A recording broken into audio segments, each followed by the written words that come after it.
साथियों, artificial intelligence की अपनी सेकंड क्लास है। पिछली क्लास में हमने बेसिक इंट्रोडक्शन पढ़ लिया था।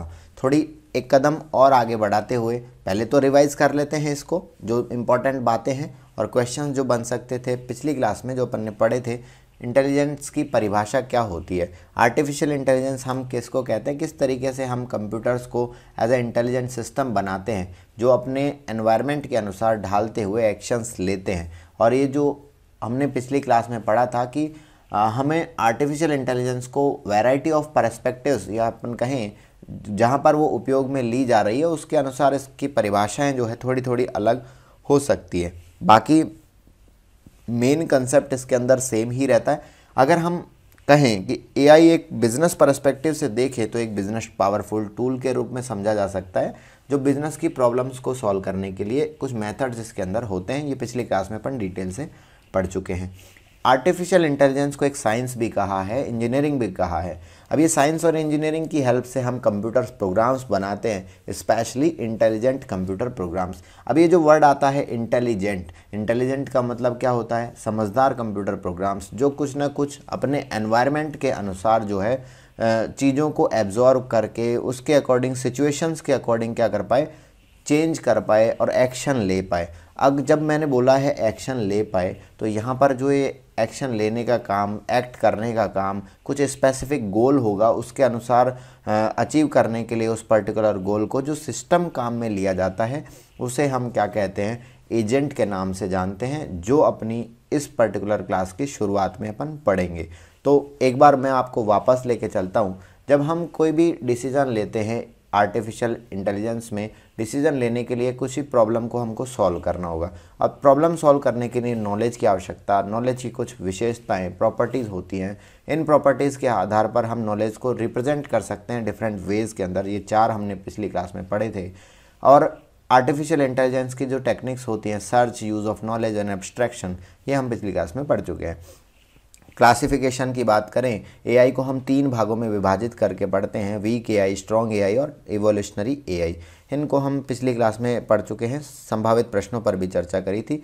कुछ एप्लीकेशन मतलब कहाँ कहाँ उपयोग में ली जाएगी इसको भी हम पढ़ चुके हैं, जैसे गेमिंग में, natural language processing, expert systems की बात करें, computer vision system, speech recognition, hand writing recognition, intelligent robots, इन सभी फील्ड्स के अंदर आर्टिफिशियल इंटेलिजेंस का उपयोग लिया जाता है। अब जैसे मैंने आपको बताया, एक थोड़ा सा मैं आपको इन दोनों उपयोग जो है, जैसे कि पहला उपयोग जो है नेचुरल लैंग्वेज प्रोसेसिंग, जिसमें हम कंप्यूटर्स को नेचुरल लैंग्वेज को सीख कर बोलने की क्षमता इसके अंदर पैदा कराई दी जाती है, उसे हम नेचुरल लैंग्वेजिंग प्रोसेसिंग फील्ड बोलते हैं। और दूसरा है यहाँ पर स्पीच रिकॉग्निशन। हम कोई भी बात बोलते हैं, जैसे हम बोलते हैं सिरी, एलेक्सा, तो वो कुछ रेस्पॉन्स देगा, अपनी भाषा को समझेगा, तो उसके आधार पर कहीं ना कहीं एआई का ही उपयोग उसमें लिया गया होता है। तो उसके अनुसार जो काम में लिए जाते हैं, जैसे एलेक्सा और सीरी क्या है, एक सॉफ्टवेयर एजेंट हम इनको कहते हैं।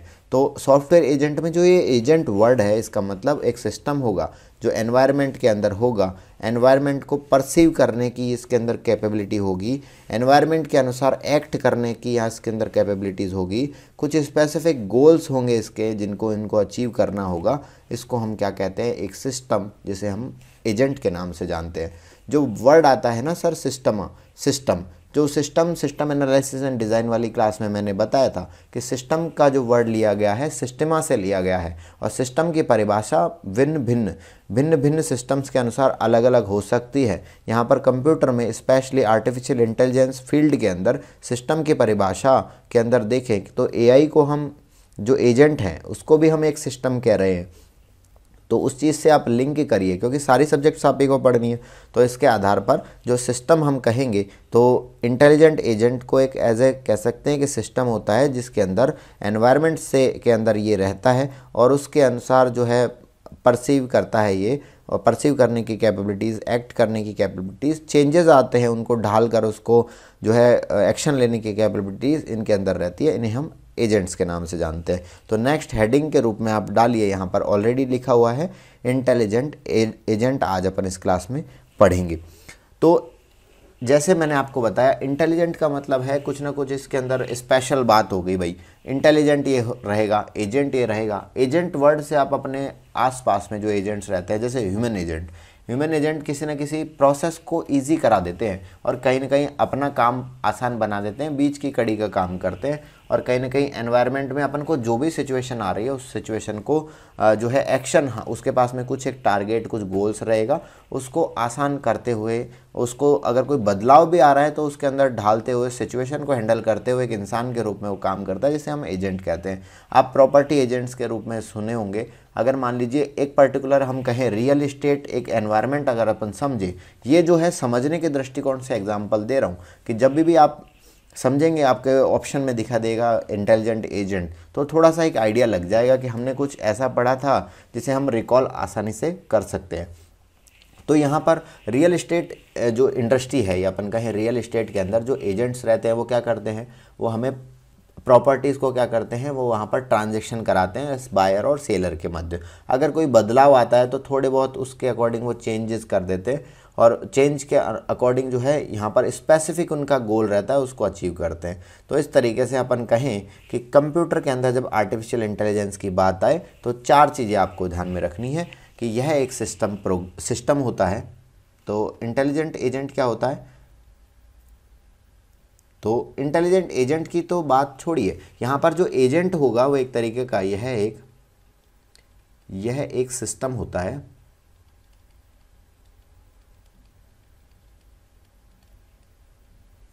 सिस्टम होता है जिसके पास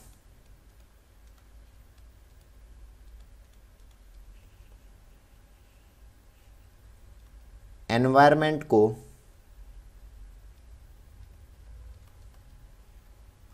परसीव करने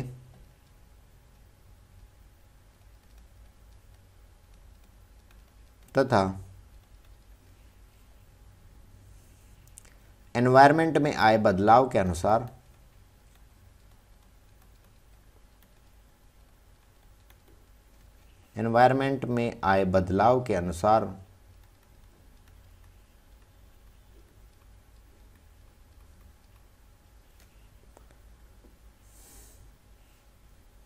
एक्ट करने की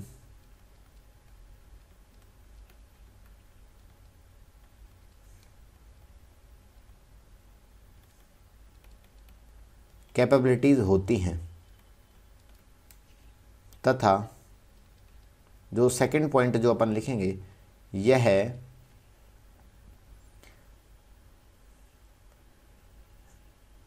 एक स्पेसिफिक गोल को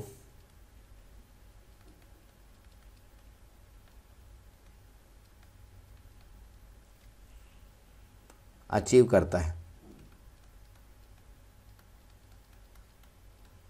तो देखिए साथियों, ये जो इस सिस्टम होता है इसको तो आप क्लियर समझ चुके हैं, सिस्टम एनालिसिस एंड डिज़ाइन वाला फर्स्ट क्लास देख लीजिएगा, सिस्टम की परिभाषा बहुत आसान भाषा में समझ चुके हैं। ठीक है, तो सिस्टम ऑफ वर्ड से ये लिया हुआ है।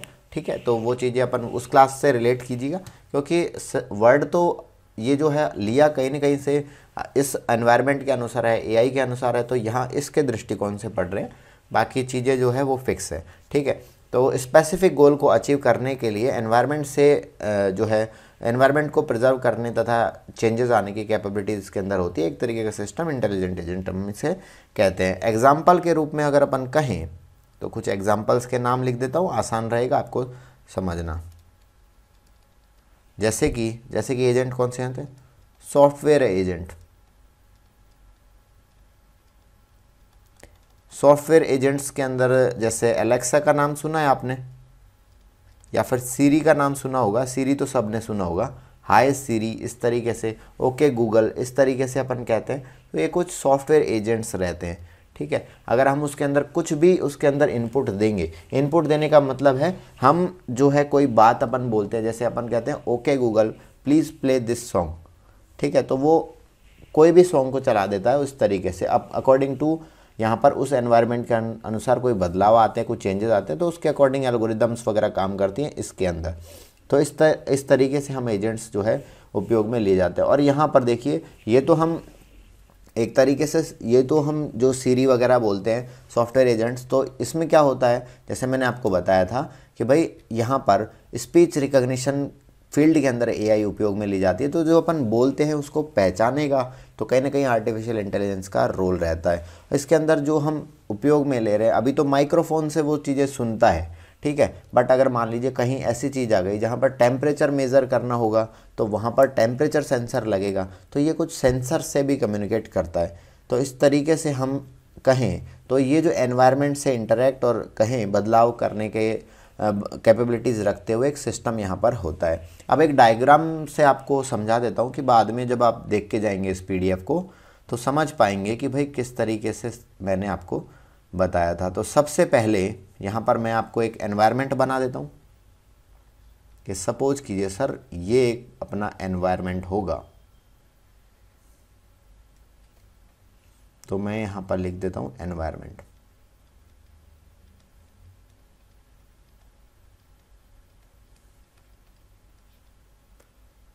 ठीक है, तो एनवायरनमेंट से क्या कर रहे हैं हम, इंटरेक्ट कर रहे हैं, इंटरेक्ट कर किया जाता है उसको, उसके बारे में। तो सबसे पहले हम क्या करते हैं, सेंसर्स का उपयोग करते हैं। तो ये मान लीजिए हमारे पास में ये क्या है, सेंसर है। सेंसर से उपयोग में हमने लिया और यहाँ पर सेंसर्स से आई कोई इन्फॉर्मेशन को हम क्या करेंगे, कुछ यहाँ पर क्या करेंगे, उसे हम एक्ट कराते हैं। कुछ ना कुछ यहाँ पर रूल्स रेगुलेशंस होंगी, कुछ कंडीशंस होंगी, उनके आधार पर जो है उसको एक्ट करा दिया जाता है। तो हमारे पास में सेंसर से क्या आई, यहाँ पर डेटा या आया होगा, उसको एक्ट करा दिया जाता है किसके द्वारा, एजेंट्स के द्वारा। तो यहाँ पर अपन कहेंगे तो एक तरीके का रूल्स रेगुलेशंस होंगे, उसको अपन कह सकते हैं condition action rules, condition action rules.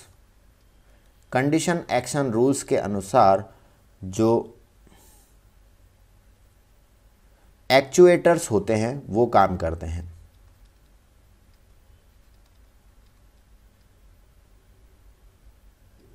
ठीक है, तो एक्चुएटर्स काम करते हैं कंडीशन एक्शन रूल्स के अनुसार, सेंसर्स की आई इंफॉर्मेशन के अंदर।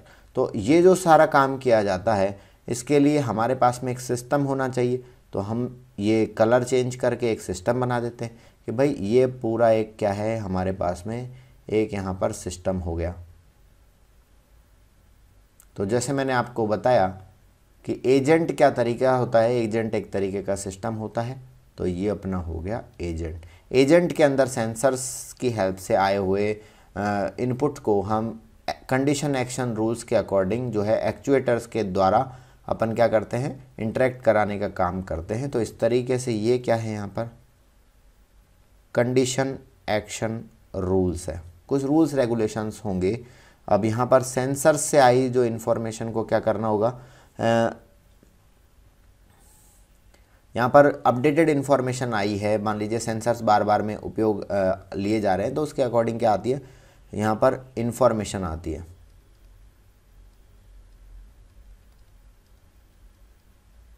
और इन्फॉर्मेशंस के आधार पर जो एक्शन लेने का काम किया जाता है तो उसको कौन कराता है, एक्चुएटर्स कराते हैं। तो ये बात ध्यान में रखिएगा, इंपॉर्टेंट वर्ड है। तो इस तरीके से हमने सबसे पहले इंटेलिजेंट एजेंट्स को समझा है।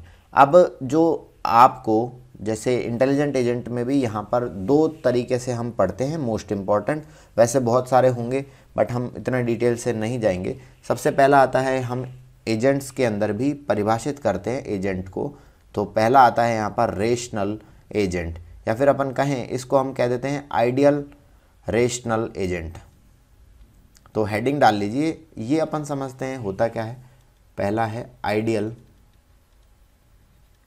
Rational agent.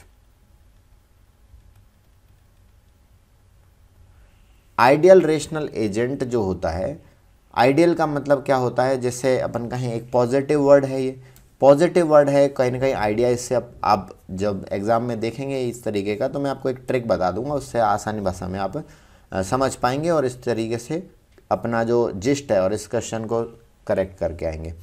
ठीक है, तो एक एजेंट जो कि यहाँ पर परफॉर्मेंस मेज़र करके जो इन्फॉर्मेशन उसको प्रोवाइड की जाती है, वो खुद जो इन्फॉर्मेशन कलेक्ट करता है उसके आधार पर परफॉर्मेंस मेज़र करके अब यहाँ पर मैक्सिमम उसको जो है यहाँ पर एक्शन लेने का काम करता है, उसे हम क्या कहते हैं, आइडियल रेशनल एजेंट। तो यहाँ पर यह है एक एजेंट होता है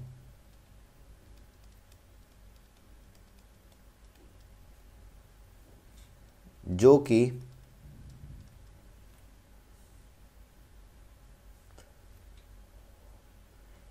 एजेंट्स के द्वारा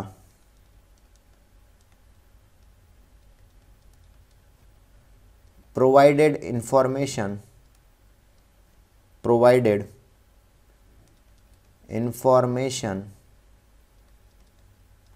तथा कलेक्टेड इंफॉर्मेशन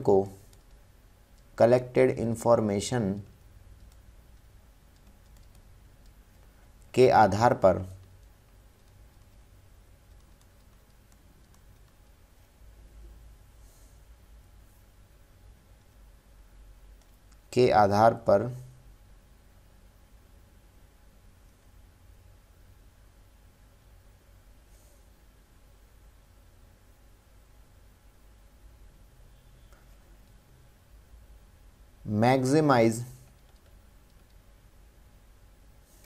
परफॉर्मेंस मैक्सिमाइज करने का काम करता है।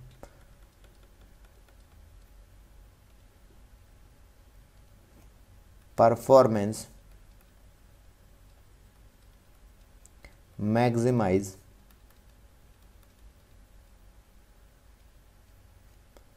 करने का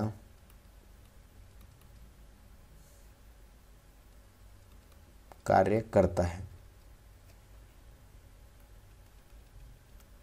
ठीक है, तो आइडियल रेशनल एजेंट वो होता है जिसके द्वारा ये खुद इंफॉर्मेशन कलेक्ट करे या फिर इंफॉर्मेशन जो इस पर्टिकुलर एजेंट को दी जाती है उसके आधार पर इसका मेन फोकस क्या रहता है कि हमें परफॉर्मेंस जो है उसको मेज़र करते हैं और उसको बढ़ाते हैं। तो इस तरीके से हम एक एजेंट के रूप में, जो आपसे क्वेश्चन पूछा जा सकता है कि आइडियल रेशनल एजेंट कौन सा होता है, तो रेशनल है, नॉट रिलेशनल, सॉरी उसके लिए। नेक्स्ट अगर अपन बात करें दूसरा जो यहाँ पर रहता है उसे हम कहते हैं simple reflex agent. Simple reflex agent.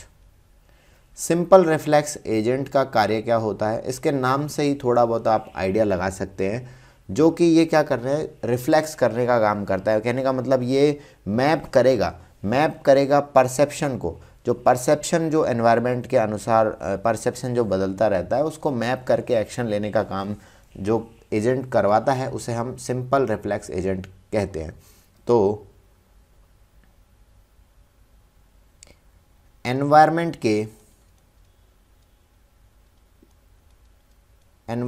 के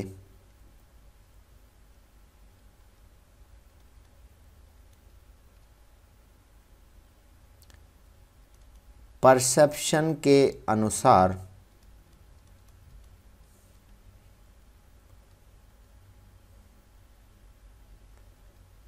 मैप कर, अब ये किसको मैप कर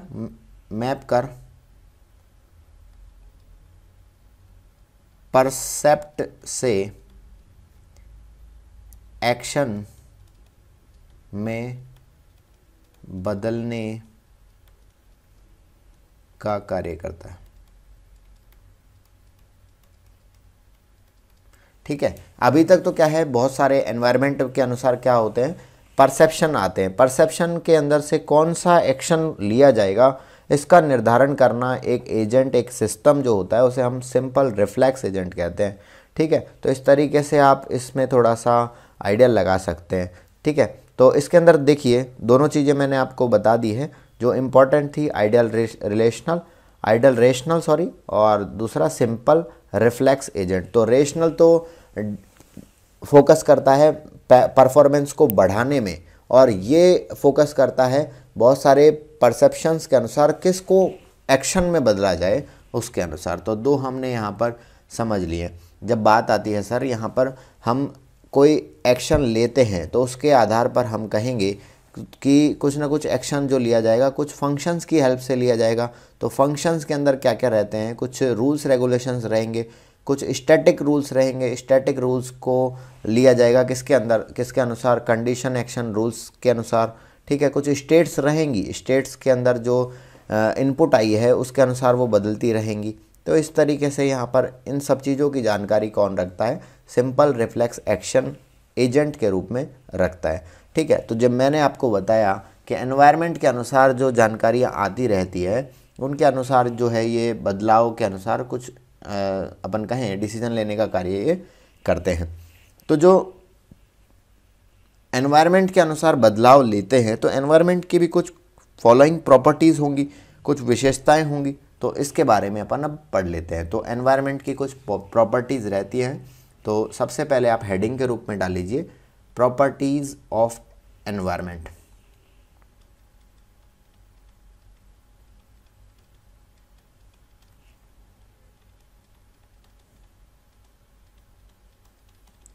ठीक है, तो प्रॉपर्टीज़ ऑफ एनवायरनमेंट आपसे क्वेश्चन किस तरीके से फॉर्मेट में पूछा जा सकता है कि which of the following is not a property या फिर प्रॉपर्टी ऑफ एनवायरनमेंट। तो सबसे पहले मैंने आपको इसका लिस्ट बना के नाम ही लिख देता हूँ कि एनवायरनमेंट क्या होना चाहिए, एक्सेसिबल होना चाहिए।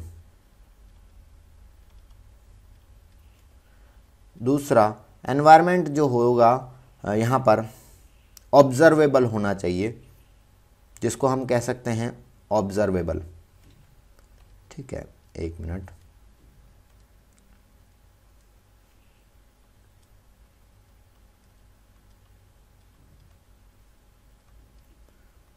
थर्ड प्रॉपर्टी है एनवायरनमेंट डिटर्मिनिस्टिक होना चाहिए, डिटर्मिनिस्टिक।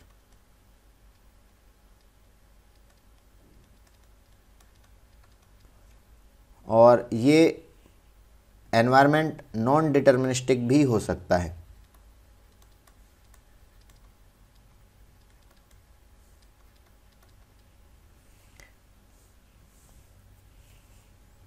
नेक्स्ट प्रॉपर्टी है एपिसोडिक। और एपिसोडिक है तो नॉन एपिसोडिक भी होना चाहिए,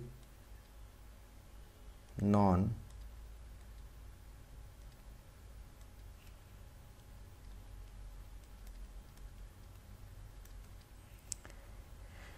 नेक्स्ट प्रॉपर्टी स्टैटिक, तो डायनेमिक, डिस्क्रीट,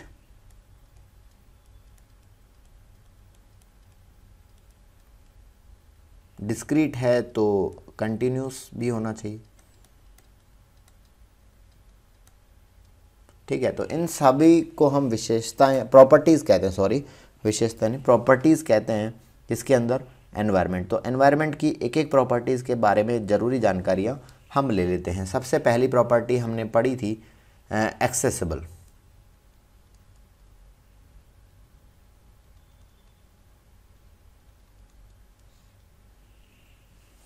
एक्सेसिबल मतलब एजेंट को ये पता हो कि भाई जो इन्फॉर्मेशन उसे मिल रही है वो क्या रहे, अपडेटेड होनी चाहिए, या फिर अपन कहें उसके अंदर वो एक्यूरेट होना चाहिए। तो ये दोनों चीज़ें हैं एक्सेसिबल के अंदर आती है। तो सबसे पहले ये यही अपन लिख लेते हैं,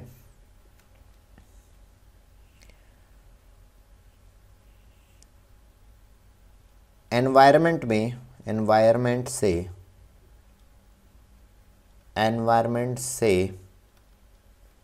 रेलिवेंट एस्पेक्ट में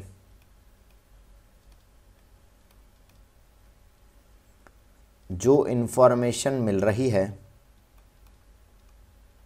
इन्फॉर्मेशन एजेंट को मिल रही है, को प्राप्त हो रही है, वह है एक्यूरेट तथा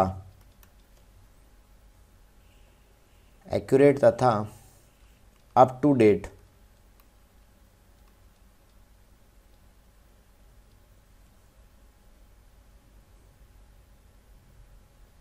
हो, इसे एनवायरनमेंट की एक्सेसिबल प्रॉपर्टी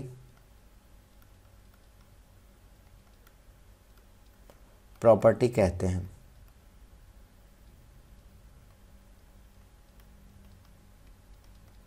पहली।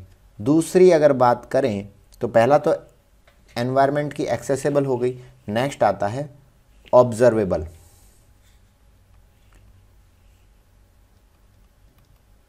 Partially observable. ऑब्जर्वेबल से मतलब क्या है, इसके अंदर एजेंट को जो है यहाँ पर पूरी इंफॉर्मेशन नहीं हो बट ज़रूरी जानकारियाँ उसके पास होनी चाहिए, तो इससे हम क्या कहते हैं, पार्शियली ऑब्जर्वेबल। तो एजेंट के पास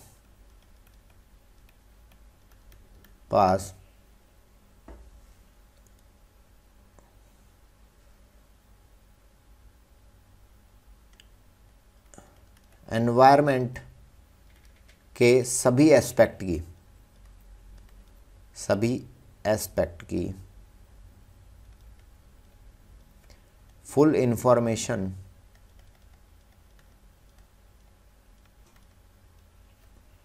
नहीं होती, ओनली रेलिवेंट। ठीक है, तो इसे हम कहते हैं क्या, पार्शियली ऑब्जर्वेबल। नेक्स्ट जो आता है डिटर्मिनिस्टिक।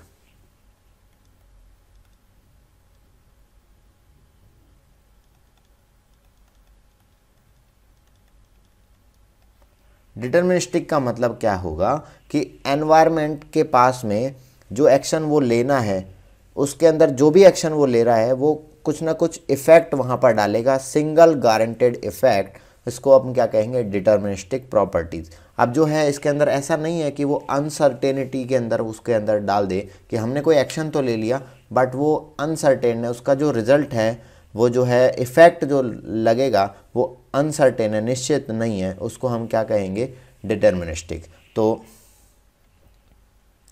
एनवायरनमेंट के अंदर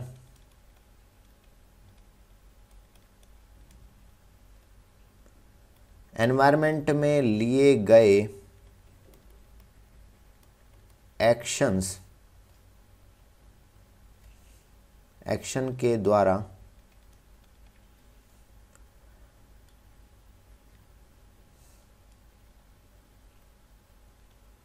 गारंटेड इफेक्ट्स हो, मतलब अगर एक सिंगल भी गारंटेड इफेक्ट्स आ रहा है तब भी हम उससे क्या कहते हैं, डिटर्मिनिस्टिक कहते हैं। इस प्रॉपर्टी को डिटर्मिनिस्टिक कहते हैं।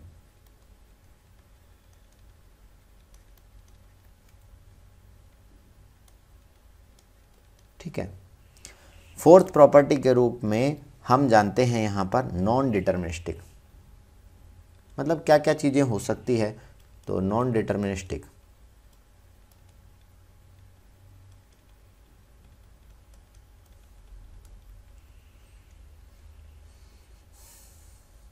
अब एक्शंस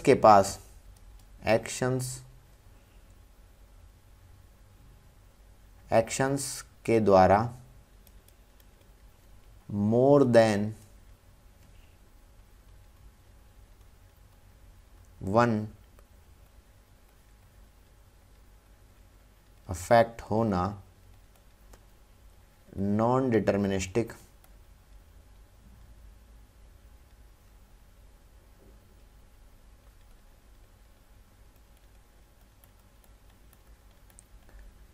कहलाता है। फिफ्थ नंबर पर जो प्रॉपर्टी आती है एपिसोडिक।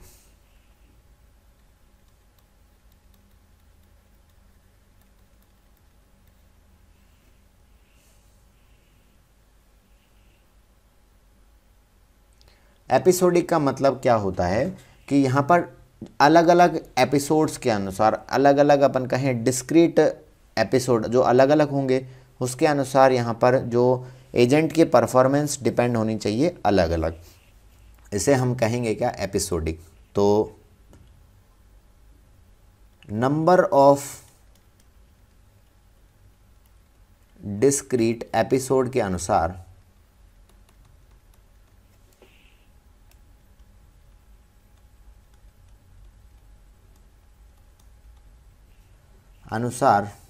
एजेंट की परफॉर्मेंस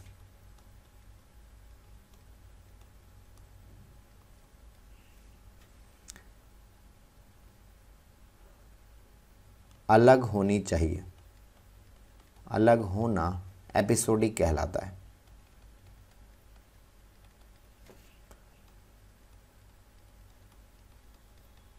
ठीक है, तो एपिसोडिक क्या कहते हैं उसे हमने समझा।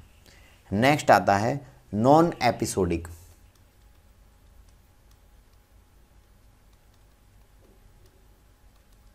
नॉन एपिसोडिक को हम सीक्वेंशियल भी कह देते हैं कभी कभी।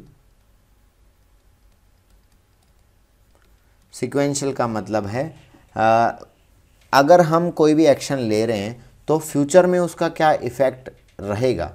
भले ही यहाँ पर अपन कह सकते हैं अभी कोई इफ़ेक्ट ना रहे, बट फ्यूचर में क्या इफ़ेक्ट रहेगा उसे हम नॉन एपिसोडिक कहते हैं। एक्शन के द्वारा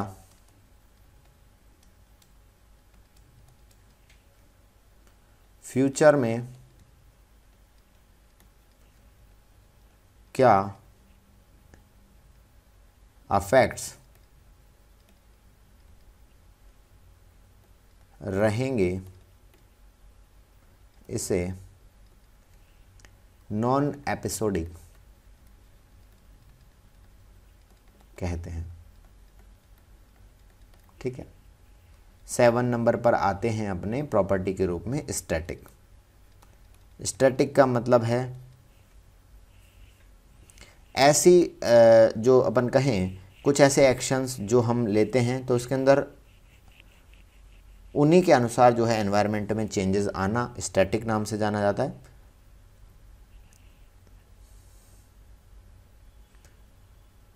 कुछ एक्शन के द्वारा ही एनवायरनमेंट में चेंज आना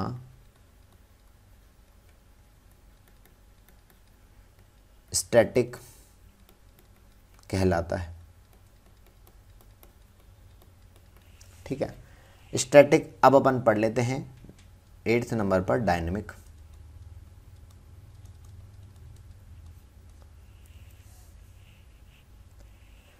अदर प्रोसेसेस के द्वारा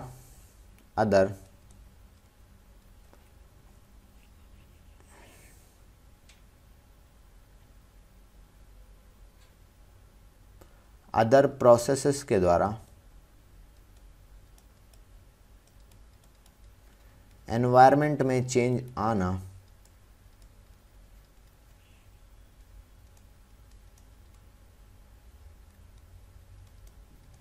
डायनेमिक कहलाता है।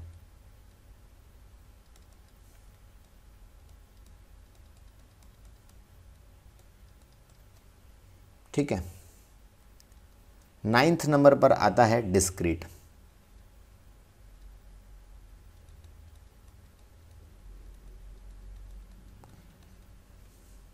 डिस्क्रीट का मतलब है कुछ fix finite number of actions जो है एनवायरनमेंट के अंदर हो, तो अब हम इस क्या कहेंगे, डिस्क्रीट कहेंगे। एनवायरनमेंट के अंदर अगर एनवायरनमेंट में कुछ फिक्स फाइनाइट नंबर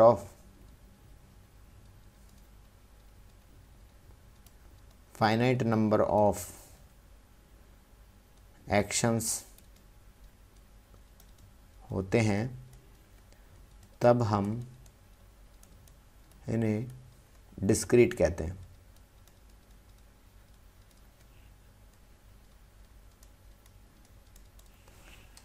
और जो लास्ट आता है अपना कंटिन्यूअस।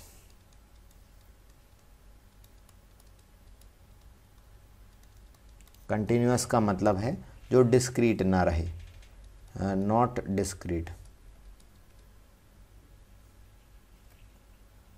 Discrete sorry.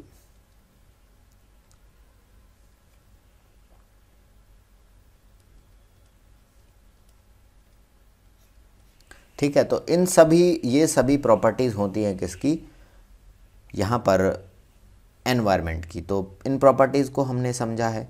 नेक्स्ट अपन जो एजेंट की जब अपन बात कर रहे हैं तो कुछ एजेंट के कुछ गोल्स रहेंगे, कुछ स्टेट्स रहेंगे, उनके आधार पर एजेंट जो है डिसीजंस लेते हैं। अगर हम आपको एक वर्ड दिख जाए कि यूटिलिटी बेस्ड एजेंट्स किसको कहते हैं, तो यूटिलिटीज़ का मतलब है उसके अंदर जो स्टेट्स आएंगी जो डायनेमिक हो और अपन कहें नॉन डिटर्मिनिस्टिक हो, उसके अंदर उसे हम क्या कहते हैं, यूटिलिटी बेस्ड एजेंट्स के रूप में जानते हैं।